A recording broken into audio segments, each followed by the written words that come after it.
Welcome to another episode of the Running Educator Podcast. I'm your host, Mike Cummings.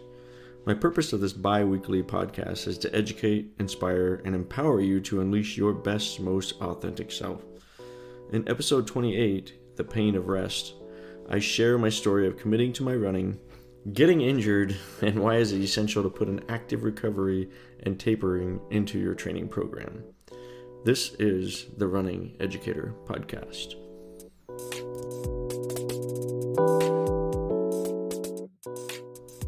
The backstory. I started running ultras in 2014, completing 10 races with 2 DNFs. During this time, I was drinking way too much, not taking care of my body or soul, and eating like crap. But I was also young and dumb, so take what you can get. I was not a fan of active recovery, and I didn't even know what tapering meant. In fact, I never tapered for any of my races, and I thought I did just fine. Fast forward to 2021, at the ripe age of 44, sober, working on my spirituality and putting good healthy food into my body, I signed up for the River of No Return 55K, which is on June 19th, and then Beaverhead 55K, which is on July 10th. I decided if I was going to compete, I would do it correctly by adding active recovery into my training plan and learning how to taper. The first thing I did was construct a 5-day training program with 20 miles per week, add in active recovery, and just figure out what this tapering thing is. I began my training on January 25th, 2021.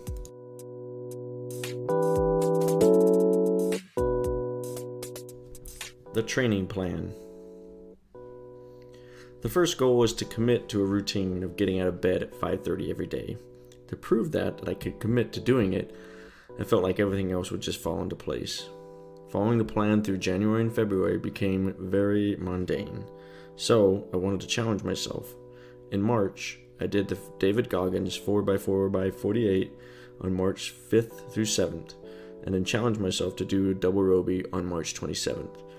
The idea behind this was to simulate the 20 days between the River of No Return and Beaverhead races. During March, I racked up 122 miles, the most I've ever done in my life. I did not have any active recovery during this time, and I did not taper because I didn't know how to. So, I started asking around. I asked my tri buddies, and they were like, just go for it, man. My biking buddies were like, no days off. And then my running buddies were like, just listen to your body, man. And I was like, who am I, Luke Skywalker?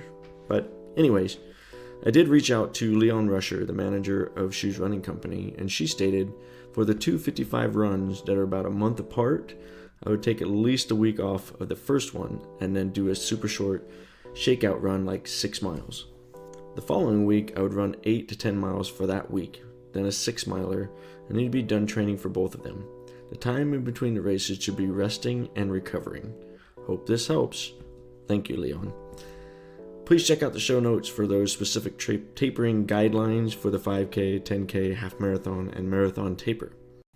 If you haven't heard about Anchor, it's the easiest way to make a podcast. Let me explain. It's free. There's creation tools that allow you to record and edit your podcast right from your phone or your computer. Anchor will distribute your podcast for you, so you can be heard on Spotify, Apple Podcasts, and many more. You can make money from your podcast with no minimum listenership. It's the easiest way to make a podcast, all in one place. Download for free the Anchor app or go to anchor.fm to get started. That is ANCHOR.FM. Enjoy. Back to the podcast.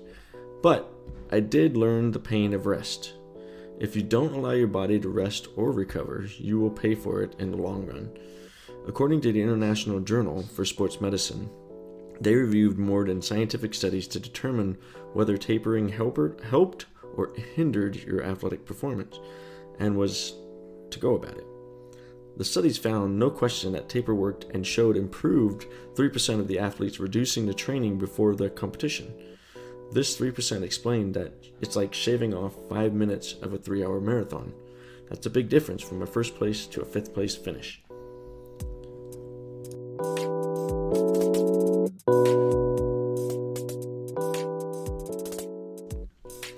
Explain the pain. The Sunday after double Roby, I felt pretty good. Monday and Tuesday flew by and I didn't do any running with no pain. By Thursday, that's when the pain set in. I had the most challenging time walking upstairs. I had to sidestep just to get up them. It sucked. I couldn't sit down very easily, and standing up was like, yeah, I need some assistance because I'm an old man here. But it was more excruciating after just trying to stretch. But I did experience a lot of soreness in my hip flexors, IT bands, and hamstrings. I started my active recovery because I couldn't run, so I started riding the bike and doing yoga. And just like my running buddies told me, listen to your body. But there were days where the pain just got worse. I did all the holistic recovery of well-being and taking care of myself, like taking turmeric, inflammation pills. Instead of ibuprofen, ice baths became a daily ritual, stretching my legs anywhere I could, physical therapy with my chiropractor sometimes 2 to 3 times a week, and then finally just said, screw this, I'm going to my doctor and my wellness exam. Well, my doctor stated that I strained my hamstrings, IT bands, and hip flexor. So, the moral of this story is, put yourself to the test and look for all the obstacles. This test for me was to learn how to use active recovery in my running program and build a great tapering process. Listening to your body and running with your routine, but cut down on your miles. I also found the length of the taper for me is 10 days. But I was also struggling big times on the mental side of tapering. Not doing anything was driving me crazy, and if you know me, I'm a person who, if I'm not doing anything, it's like I'm doing something wrong. So I did more research, and the research showed that too short of taper would leave me pretty much tired on race day, and too long of taper would leave me losing my fitness. And that was one of my biggest concerns, is losing my cardio from all the months of training. I did research that people start to lose their fitness after 2 weeks of not working out. You can check if you're losing your cardio by checking your resting heart rate in the morning when you wake up. My resting heart rate was between 48 and 50 beats per minute.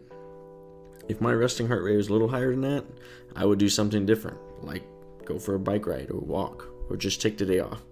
Give this a try in your training and let me know if this thoughts works in your pre and post runs.